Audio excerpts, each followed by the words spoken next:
Je vois qu'il est 22 heures passées de quelques minutes. Je vous propose donc un petit intermède, intermède pendant lequel vous pourrez visionner un épisode de notre programme qui concerne l'arrêt des réformes territoriales. Je vous donne rendez-vous dans quelques minutes. À l'Union populaire républicaine, nous considérons que la vie privée est de moins en moins respectée en France. C'est pourquoi François Asselineau, dans son programme présidentiel, propose de rétablir une société de liberté. Sous couvert de protection de la population et de veille permanente contre des menaces plus ou moins avérées, les pouvoirs publics, mais aussi de grands groupes privés, surveillent de plus en plus étroitement les Français, sans que ceux-ci s'en rendent toujours compte. C'est ainsi que des gestes jugés intrusifs hier, comme fouiller les sacs ou faire des palpations corporelles, sont devenus aujourd'hui des actes courants et acceptés. Cela fait maintenant combien de temps? 6 mois? 1 an et demi que l'on est en état d'urgence? Les Français ne savent même plus, tant ils ont intégré cet état de fait, comme s'il s'agissait d'une situation normale et d'une fatalité.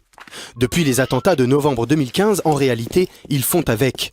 Parce que, paraît-il, il faut s'habituer à vivre avec le terrorisme. L'expérience a montré que cet état d'urgence n'est pas appliqué de façon stricte et ne permet pas du tout d'éviter de terribles attentats comme à Nice le 14 juillet 2016. La meilleure façon de lutter contre le terrorisme est ailleurs. Il faut d'abord que la France cesse de participer à des guerres illégales de déstabilisation au Moyen-Orient et qu'elle cesse d'entretenir des relations troubles et complaisantes avec les pays qui financent et arment les terroristes, à commencer par l'Arabie Saoudite et le Qatar, avec la complicité de Washington. Mais si l'état d'urgence n'est pas appliqué dans toute sa rigueur, il pèse quand même sur les libertés publiques. Au-delà du climat anxiogène qu'il suscite, il a de sérieuses conséquences sur la vie privée, comme l'autorisation de perquisitionner librement, de jour comme de nuit. L'état d'urgence permanent a ainsi pour effet très grave d'habituer les Français à consentir sans broncher à une réduction sans précédent de leur liberté. Les données numériques ne sont pas en reste. De nos jours, la surveillance informatique représente un vrai danger, avec des collectes massives de données sur les personnes, à des fins de sécurité, mais aussi dans un but commercial. Dans son programme présidentiel, François Asselineau propose de rétablir une société de liberté. Il y développe un point fondamental sur lequel il convient d'insister. Tout citoyen français a le droit à sa vie privée.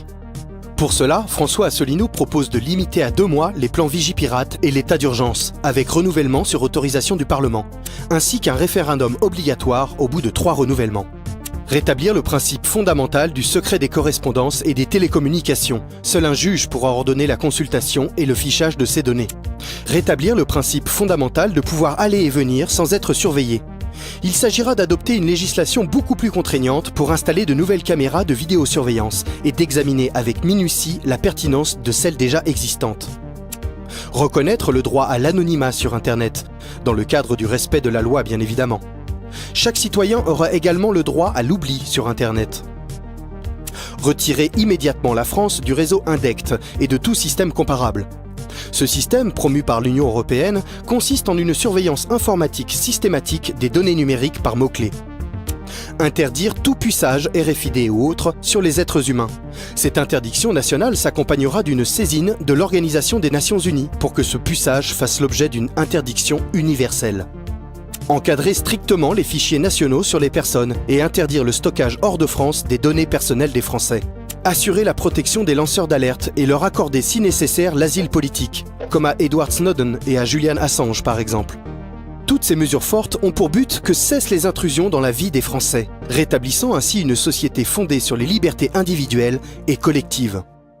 Retrouvez nos analyses, nos propositions, adhérez ou faites un don sur upr.fr. Retrouvez-nous aussi sur Facebook pour partager des idées et participer au direct. Twitter pour suivre les réactions de François Asselineau au jour le jour. YouTube pour ne rater aucune de nos vidéos. Pour nous aider à rétablir la démocratie, poussez-nous, abonnez-vous, partagez.